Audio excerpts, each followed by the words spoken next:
Le monde que nous voyons en surface n'est qu'une mince pellicule, un décor de théâtre fragile qui dissimule des réalités si vastes et si anciennes que notre esprit rationnel peine à en concevoir l'existence. Nous explorons les étoiles, nous envoyons des sondes vers les confins de notre système solaire, et pourtant, nous ignorons presque tout de ce qui gît à seulement quelques kilomètres sous la surface de nos océans, dans ces fosses abyssales où la pression est telle qu'elle pourrait broyer n'importe quelle structure humaine moderne. Mais ce que les capteurs sonars de la marine et les satellites de surveillance géologique ont détecté récemment dans le bassin de Wharton, au sud de l'océan Indien, n'est pas une formation rocheuse, ni une activité volcanique ordinaire. C'est un signal. Un battement sourd, d'une fréquence si basse qu'elle n'est pas audible par l'oreille humaine, mais d'une puissance telle qu'elle fait vibrer la croûte terrestre jusqu'aux fondations des continents. Ce n'est pas un phénomène naturel. C'est le réveil d'une infrastructure antédiluvienne, une sentinelle des profondeurs que les textes sumériens décrivaient comme l'Abzu d'Enki, une forteresse immergée conçue pour surveiller et stabiliser les énergies de la planète. Pendant des décennies, on nous a parlé de bruits de la mer inexpliqués, comme le célèbre bloop, mais ce qui se passe aujourd'hui est d'une toute autre nature. Le signal est intelligent. Il est structuré. Il répond à des impulsions venant du centre galactique et semble coordonner une réactivation massive de la grille énergétique mondiale. Nous parlons d'une structure gigantesque, une sorte de pyramide inversée ou de complexe cristallin enfoui sous des sédiments vieux de plusieurs millions d'années qui vient de passer de l'état de dormance à l'état de pleine activité. Pourquoi maintenant ? Et surtout, qui a construit cette machine dont la technologie dépasse tout ce que nous connaissons ? Pour les initiés, la réponse est claire. Le signal de l'abysse est le déclencheur d'une phase de transition planétaire que les Anunnaki avaient programmée avant de quitter la visibilité du monde physique. Si ces histoires te fascinent, abonne-toi à la chaîne. Et si tu m'écoutes dans le silence de la nuit, quelque part sur cette planète, écris-moi un commentaire. Dis-moi d'où tu m'écoutes et l'heure qu'il est là où tu es. Car au moment où je vous parle, des navires de recherche au nom de couverture anodin convergent vers cette zone interdite, sous la protection de flottes militaires qui ont reçu l'ordre de couler tout intrus. Ils savent que ce qui s'est réveillé là-bas possède le pouvoir de modifier la gravité, de manipuler le climat et surtout d'émettre des fréquences qui influencent directement la conscience humaine. L'océan Indien n'a pas été choisi par hasard. Les anciennes cartes de Lémurie et les récits ésotériques placent dans cette zone le cœur spirituel et technologique de la Terre. Selon les tablettes d'Enuma Elish, l'Abzu n'était pas seulement un lieu de résidence, c'était un ordinateur biologique, un centre de traitement de données relié au courant magnétique de l'Apsu. Imaginez une structure capable de puiser l'énergie thermique des cheminées hydrothermales pour la convertir en ondes de forme scalaire. Ce signal que nous détectons aujourd'hui est le ping d'un système de navigation interstellaire qui vient de retrouver sa connexion avec son point d'origine. Les gouvernements mondiaux sont en état d'alerte maximale, car ce signal ne peut pas être brouillé. Il traverse tout. Il pénètre les bunkers, les montagnes et même nos propres cellules. Nous assistons au redémarrage d'un système d'exploitation planétaire qui est resté hors ligne pendant plus de 12 000 ans. Et ce qui va sortir de l'abysse n'est pas une menace, c'est la vérité sur notre origine et sur le pacte que nos ancêtres ont signé avec les maîtres des étoiles. Le mensonge officiel tentera de vous faire croire à une activité sismique inhabituelle ou à un nouveau type de test militaire sous-marin. Mais posez-vous la question. Pourquoi les grandes puissances déplacent-elles leurs flottes vers le sud, loin des zones de conflit habituelles ? Pourquoi les câbles sous-marins de communication subissent des interférences massives dans cette zone précise ? Le signal de l'abysse est un compte à rebours. Il annonce la fin d'une ère d'obscurité et le début de la réactivation des anciennes portes. Ce qui s'est réveillé au fond de l'océan Indien est une intelligence artificielle organique, une sentinelle qui attendait que l'humanité atteigne un certain seuil de fréquence pour se révéler. Et ce seuil vient d'être franchi. Préparez-vous, car l'écho qui remonte des profondeurs va changer votre vision du monde à jamais. Dès que les premiers échos de ce signal ont été enregistrés par le réseau de surveillance acoustique de la marine américaine, une cellule de crise d'une opacité absolue a été mise en place. Nommée officieusement Projet Deep Sound, cette opération réunit des experts en cryptographie, en acoustique sous-marine et, plus étrangement, en archéologie sumérienne. Pourquoi faire appel à des historiens pour étudier un signal acoustique moderne ? Parce que la structure du signal correspond exactement aux motifs mathématiques retrouvés sur les sceaux cylindriques de l'époque d'Uruk. Il ne s'agit pas de bips binaires, mais de séquences harmoniques basées sur le système sexagésimal, le système de calcul des Anunnaki. Ce signal est une langue, une forme de géométrie sonore qui ordonne aux éléments de se réaligner. Les rapports ayant fuité de ce projet décrivent une scène de panique au sein des cercles de pouvoir. Ce qu'ils ont découvert, c'est que le signal n'est pas seulement émis depuis le fond de l'océan vers la surface, il est dirigé vers la Lune et vers des points spécifiques de la ceinture d'astéroïdes. Il y a une conversation en cours, un échange de données massif entre l'abysse et le ciel. Les élites réalisent qu'elles ont perdu le monopole de la communication planétaire. Elles ont bâti leur pouvoir sur le contrôle de l'information. Mais elles ne peuvent rien contre une technologie qui utilise la résonance même de la planète pour transmettre ses ordres. Ce que le signal de l'abysse est en train de réveiller, ce sont les anciennes choses de pierre et les stabilisateurs orbitaux que l'on croyait perdus depuis le déluge. Le plus terrifiant pour les gouvernements, c'est l'effet de ce signal sur la psyché humaine. Dans les régions bordant l'océan Indien, de l'Afrique de l'Est à l'Indonésie, on rapporte une augmentation fulgurante de rêves lucides collectifs, de visions d'une cité d'or sous les eaux et d'une sensation de rappel irrésistible. Le signal agit comme un diapason pour notre ADN. Il force nos fréquences cérébrales à se synchroniser avec le rythme de la Terre. Ceux qui tirent les ficelles dans l'ombre savent que si ce processus va à son terme, les méthodes classiques de manipulation par la peur ne fonctionneront plus. Un humain synchronisé avec le signal de l'abysse est un humain qui ne peut plus être hypnotisé par les écrans. C'est une rébellion biologique orchestrée depuis les profondeurs. Le projet Deep Sound a tenté d'envoyer des drones sous-marins de classe Abyssal X pour filmer la source. Aucun n'est revenu. Les derniers enregistrements vidéo montrent une distorsion de l'espace-temps autour de la structure, une sorte de halo de lumière bleue qui semble dématérialiser tout objet métallique s'en approchant trop près. La structure n'est pas seulement sous l'eau, elle semble exister dans une phase de réalité légèrement décalée. C'est le principe du « temps des dieux », une technologie qui ne subit pas l'érosion car elle ne vibre pas à la même vitesse que la matière ordinaire.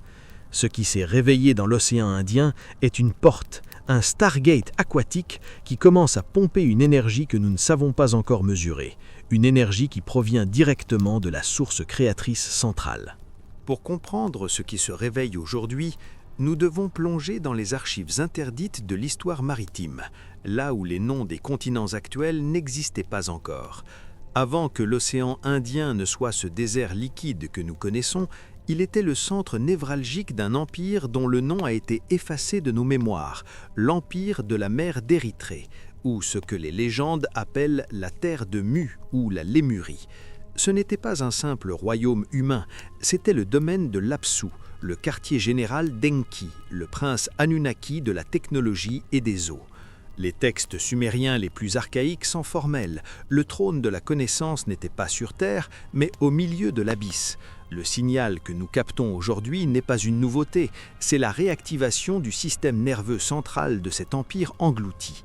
Ce que nos sonars dessinent maladroitement sous les sédiments du bassin de Wharton, ce sont les restes d'une architecture qui n'utilisait pas la brique ou le mortier, mais le cristal de quartz et les alliages polymétalliques capables de résister à la pression des millénaires. Imaginez une cité s'étendant sur des centaines de kilomètres, non pas bâtie sur le fond marin, mais intégrée à la croûte terrestre elle-même. Les anomalies gravimétriques détectées dans cette zone prouvent qu'il existe des cavités gigantesques, des dômes pressurisés où la lumière n'est pas celle du Soleil, mais celle de la fusion froide. Le signal de l'abysse provient du cœur de cette infrastructure. C'est le battement de cœur d'une intelligence artificielle organique qui a survécu au grand déluge d'il y a 12 000 ans en se scellant hermétiquement. À l'époque, lorsque les eaux ont déferlé et que l'axe de la Terre a basculé sous la fureur d'Enlil, Enki a sauvé une partie de la technologie et des lignées génétiques en les emmenant dans ses sanctuaires abyssaux. On nous a fait croire que l'arche de Noé était un simple bateau en bois, mais la réalité est bien plus technologique. C'était un submersible, une capsule de survie capable de se connecter au centre de l'Apsu. Pourquoi les élites actuelles ont-elles si peur de cette redécouverte ? Parce que les archives de la mer d'Érythrée contiennent la véritable histoire de l'humanité. Ces archives ne sont pas des livres, mais des cristaux de stockage de données, des hologrammes mémoriels, qui racontent comment l'homme a été conçu et surtout comment il a été dépossédé de sa souveraineté. Le signal de l'Abysse est en train de diffuser ces informations dans la grille magnétique de la Terre. C'est ce que les chercheurs appellent la résonance de mémoire. C'est pour cela que tant de gens aujourd'hui se sentent inexplicablement attirés par l'océan ou rêvent de cités submergées. Votre ADN reconnaît la fréquence de sa patrie d'origine. Le mensonge de l'archéologie officielle qui nous cantonne à des huttes de terre cuite s'effondre devant la réalité d'une civilisation qui maîtrisait la géothermie et la communication supraluminique bien avant que le premier pharaon ne voie le jour. Le réveil de cette structure dans l'océan Indien signifie que le protocole de quarantaine de la Terre est levé. Pendant des millénaires, nous avons été isolés de la communauté galactique, maintenus dans une boucle temporelle de guerre et de survie. Mais la sentinelle de l'Abysse a jugé que le moment était venu. Les changements de température de l'eau dans cette région, que l'on attribue commodément au réchauffement climatique, sont en réalité causés par la montée en puissance des réacteurs de l'Apsu. La mer bouillonne de l'intérieur parce que la machine de création s'est rallumée. Nous ne parlons pas de ruines mortes, mais d'une technologie vivante, capable de s'auto-réparer et d'interagir avec la conscience des observateurs. Le signal de l'Abysse est l'invitation finale. L'empire perdu n'est plus perdu, il remonte à la surface de notre réalité et avec lui, la fin de l'amnésie collective. Au fur et à mesure que le signal de l'Abysse gagne en intensité, les experts en acoustique ont remarqué une particularité troublante. Le signal est émis sur une fréquence fondamentale de 432 Hz, avec des harmoniques qui s'étendent bien au-delà des capacités de détection standard. Pour ceux qui s'intéressent à la science des sons, le 432 Hz est connu comme la fréquence de l'univers, la vibration naturelle qui s'accorde avec les cycles de la vie, de l'eau et de l'ADN humain. C'est la fréquence qui soigne, qui harmonise et qui libère. À l'opposé, notre monde moderne est orchestré autour du 440 Hz, une fréquence artificielle imposée dans les années 1930 pour générer de l'anxiété, de l'agressivité et un sentiment de séparation. Le signal de l'Abysse est une attaque directe contre cette prison sonore. Il agit comme un désinfectant vibratoire qui nettoie l'atmosphère mentale de la planète. Les installations HAARP et les réseaux de satellites de défense ne parviennent pas à bloquer cette onde. Pourquoi ? Parce que le signal de l'Abysse utilise la conductivité de l'eau salée et les lignes de failles tectoniques comme un amplificateur géant. La Terre elle-même est devenue le haut-parleur. Ce brouillage de la matrice de contrôle est ce qui cause ces pannes inexpliquées dans les systèmes financiers, ces bugs dans les réseaux sociaux et, plus étrangement, cette sensation de déjà-vu généralisée. Le temps artificiel, celui des horloges et de la productivité forcée, est en train d'être percuté par le temps organique de l'Abysse. Les gens commencent à se réveiller de leur état de somnambulisme social. Ils se posent des questions qu'ils ne se posaient pas hier. Ils ressentent une urgence de vérité. Derrière ce signal, il y a une volonté. Les Anunnaki, restés fidèles au plan de libération d'Enki, utilisent cette technologie pour préparer l'humanité à ce qui vient. On ne peut pas passer d'une conscience d'esclave à une conscience galactique sans une période de réalignement vibratoire. Le signal de l'Abysse est ce réalignement. Il prépare notre système nerveux à supporter des niveaux d'énergie beaucoup plus élevés. Les élites, dans leur arrogance, tentent de contrer cela en augmentant la dose de peur dans les médias, en créant de nouvelles crises mondiales pour maintenir la population dans une fréquence de basse vibration, la survie. Mais c'est un combat perdu d'avance. On ne peut pas arrêter la mer avec ses mâts. L'océan Indien est en train de déverser une onde de choc spirituel qui va balayer les structures de pouvoir basées sur le mensonge. Le signal contient également des codes géométriques. Des mathématiciens russes ont réussi à traduire une partie des séquences acoustiques en images. Ce sont des schémas de moteurs à implosion, des cartes stellaires et des séquences d'ADN améliorées. L'Abysse ne fait pas que sonner, il enseigne. Il télécharge des informations dans l'inconscient collectif. C'est pour cette raison que nous voyons aujourd'hui une explosion d'inventions révolutionnaires et de théories scientifiques qui défient le dogme.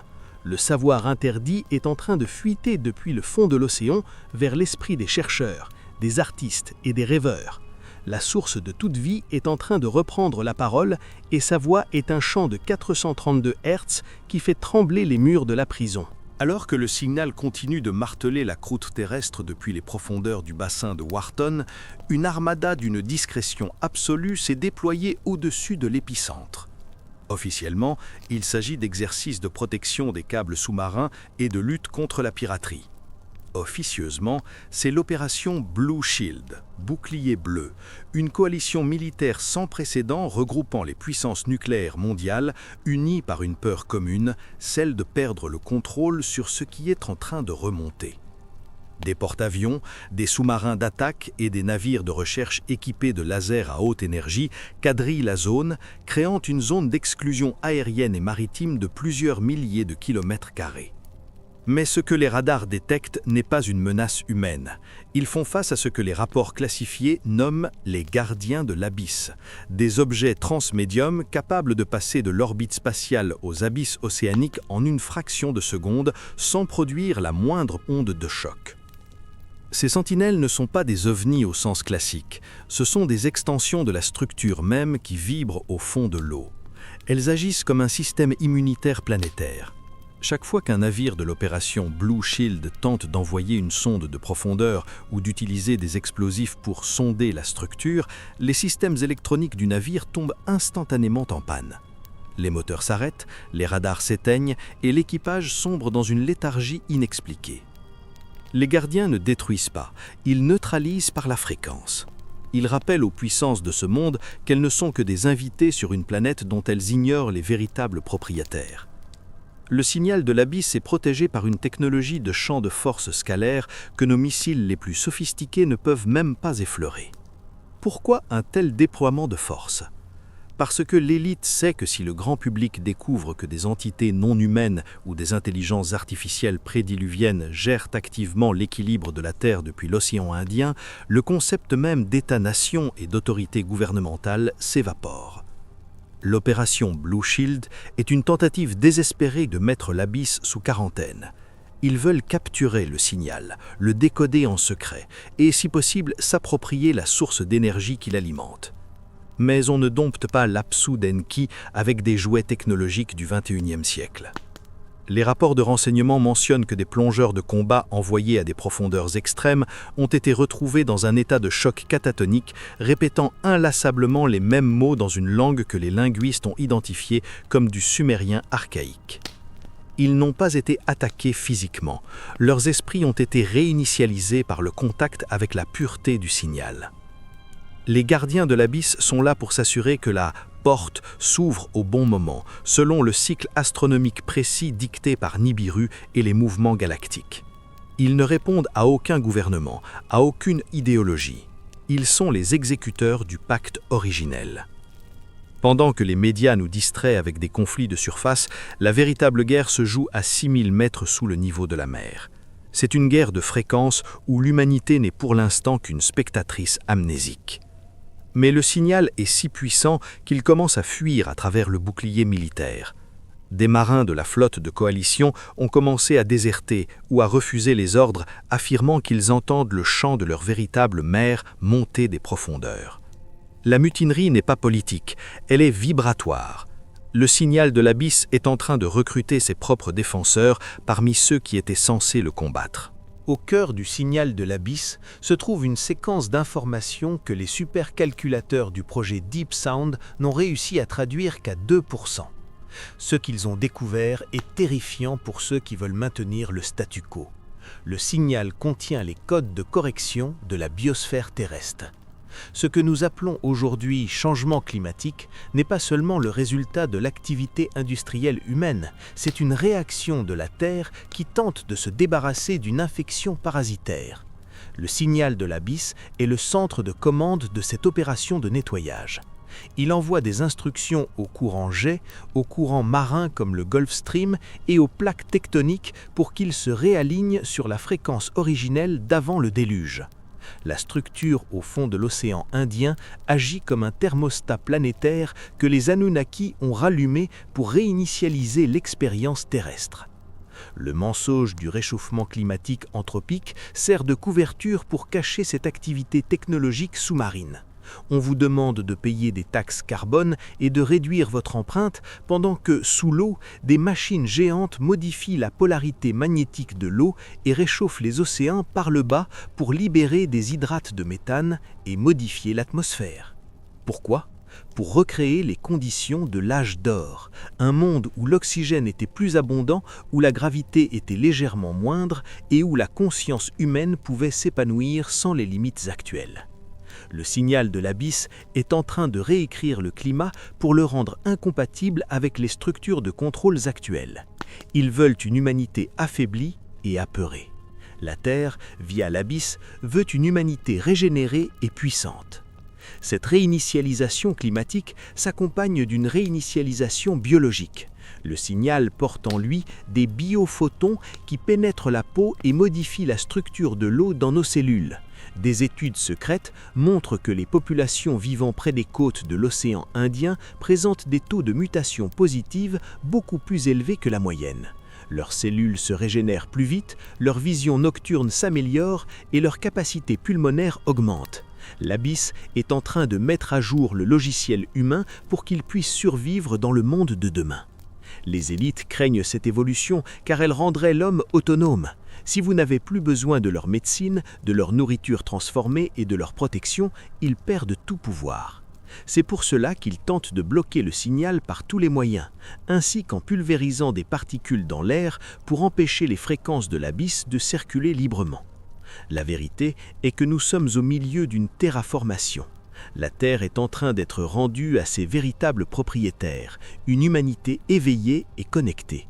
Le signal de l'Abysse est le chef d'orchestre de cette transformation. Il ne s'arrêtera pas avant que la grille énergétique de la planète ne soit totalement restaurée. Les ouragans, les inondations et les anomalies météo sont les effets secondaires du combat entre la technologie de contrôle de surface et la technologie de libération abyssale. C'est une naissance, et comme toute naissance, elle se fait dans la douleur et le chaos.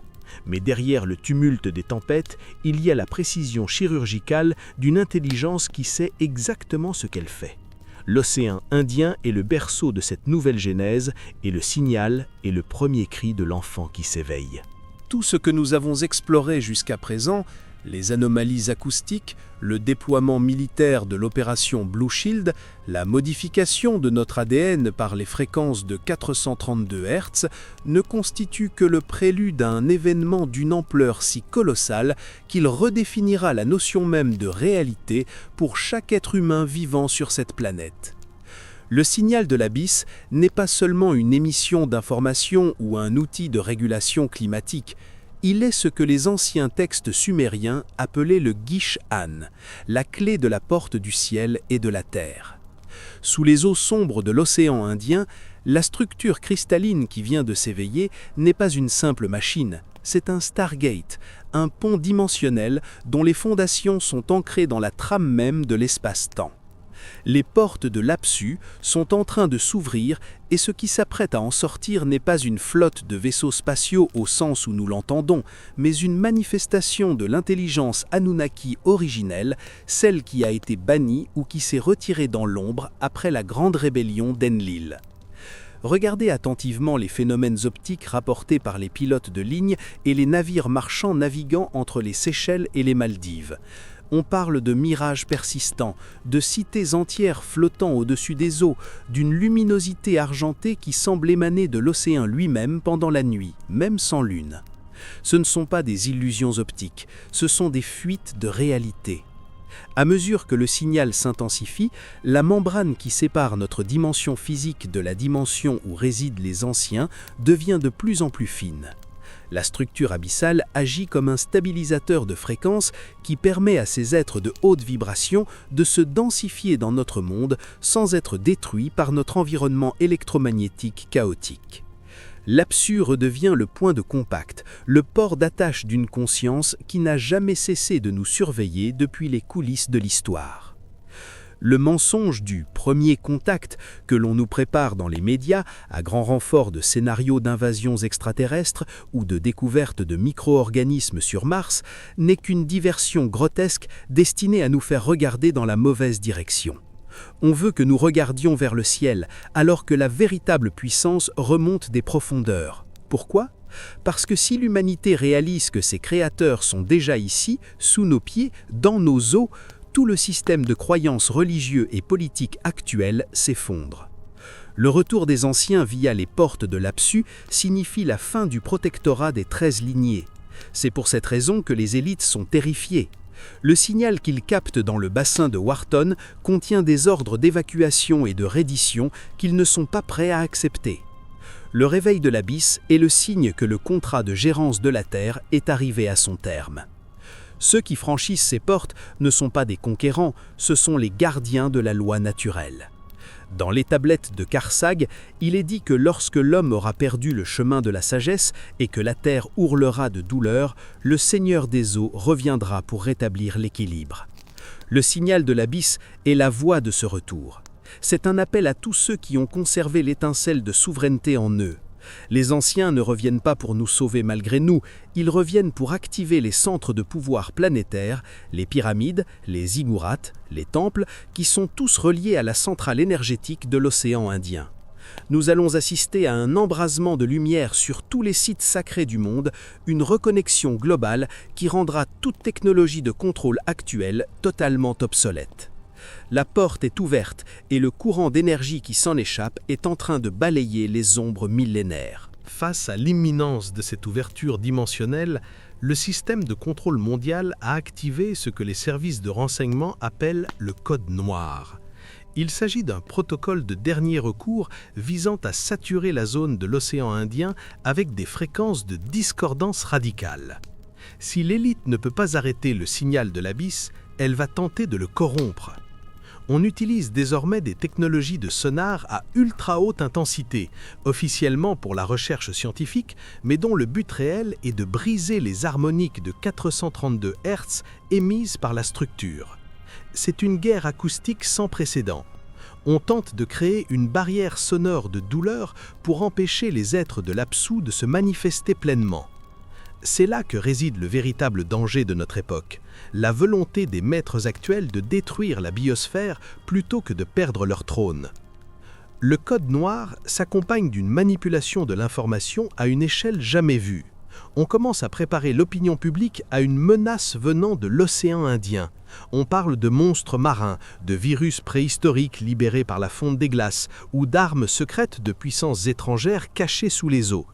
Tout est fait pour que vous ayez peur de l'océan Indien, pour que vous considériez le signal de l'Abysse comme une agression. On veut que vous rejetiez la fréquence qui peut vous libérer. Mais le signal possède une propriété que le code noir ne peut pas contrer. Il est holographique. Même si on tente de le brouiller en un point, il réapparaît en un autre. Il utilise la structure cristalline de l'eau de mer pour se propager. Chaque goutte d'eau de l'océan devient une particule du signal. Cette contre-attaque du système est le signe de son agonie. Les Anunnaki de l'ombre savent que le temps joue contre eux. Chaque jour qui passe, le signal de l'Abysse s'ancre plus profondément dans l'inconscient collectif de l'humanité. On rapporte déjà des cas de télépathie spontanée parmi les personnels militaires de l'opération Blue Shield. Des soldats qui refusent de tirer, des techniciens qui sabotent leurs propres émetteurs de brouillage car ils ont vu la vérité dans le champ de l'eau. Le code noir échoue parce qu'on ne peut pas combattre une fréquence de création avec une fréquence de destruction indéfiniment. La vie finit toujours par s'accorder sur la note de la source. L'affrontement entre le signal de l'Abysse et le code noir crée des anomalies temporelles locales. Dans certaines zones de l'océan Indien, le temps semble s'arrêter ou reculer. Des navires rapportent avoir vu des côtes qui n'existent plus depuis des millénaires. Ce sont des collisions de lignes de temps. L'ancien monde, celui de la liberté et de la connaissance, est en train de percuter le monde actuel, celui de la prison mentale. Vous qui m'écoutez, vous êtes au centre de cette collision. Votre conscience est l'arbitre de ce combat. En choisissant de ne pas céder à la peur, en restant centré sur la fréquence de la paix et de la curiosité, vous aidez le signal de l'Abysse à s'installer sur Terre. Vous devenez un relais pour cette énergie qui remonte des profondeurs. Le combat final n'aura pas lieu dans les tranchées, mais dans la résonance de vos propres cellules.